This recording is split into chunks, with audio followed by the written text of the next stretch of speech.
To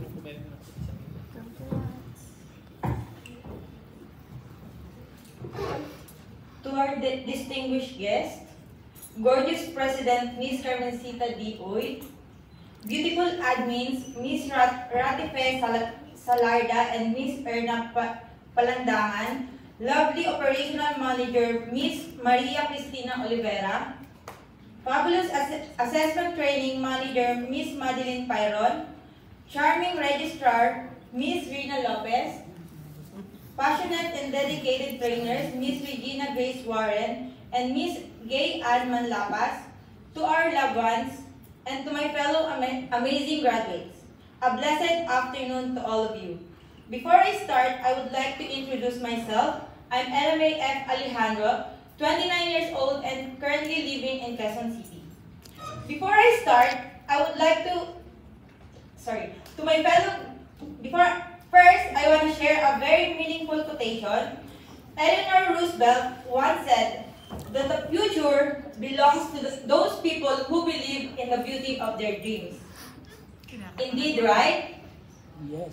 Yes. Personally, I am a woman of dreams. I am a college graduate, a civil service passer, a small-time entrepreneur. But a few months ago, I really don't know what to do and where to start my new journey. For the past 4 years, I was traumatized by the pandemic.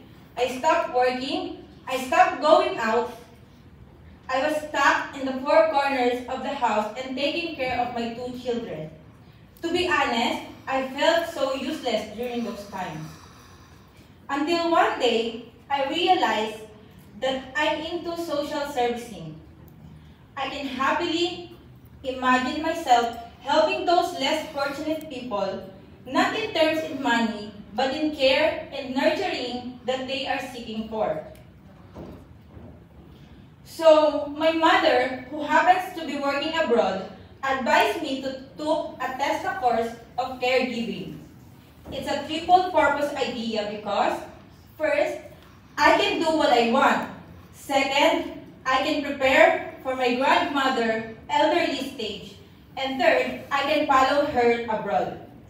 But at first, I was really hesitant to do so because of several doubts and what-ifs. Pero walang acceptable reasons at pagtanggi sa nanay kong dragon. So kahit ayaw ko that time, go pa rin.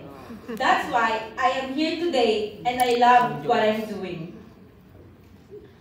Second, I would like to take this opportunity to thank the following people. To my mother, who helped me a lot in terms of finances and moral support, and the one who never doubted my capabilities. To my other half, who became my personal driver and assistant all throughout my caregiving journey. Even at first, he is not in favor of it. He has no choice. I'm the boss. To our beloved and stunning President, Ms. Carmencita D. Uy, for building this institution to help dreamers like us to start our journey. To our trainer, Ms. Regina Grace Warren, who teaches and guided us to be equipped to our future careers. To WCU Skills Academy staffs and admins, for your deep understanding in all matters. To the TESDA, who gave us the chance to gain and enhance our skills and knowledge by the use of their Caregiving NC2 program, thank you very much. Lastly, to my classmates, who I considered my own siblings, thank you very much for making my journey colorful and meaningful. I will always treasure those moments and memories. We may not be related by blood, but we are connected by heart. Before I end this, to my fellow graduates and caregivers, certified caregivers rather, always remember these 8 powerful reminders. First, believe in yourself. Second, stay strong. Third, never give up. Fourth, be grateful. 5, work hard. 6, stay humble. 7, be kind at all times. Last, not the least, keep on smiling. Thank you.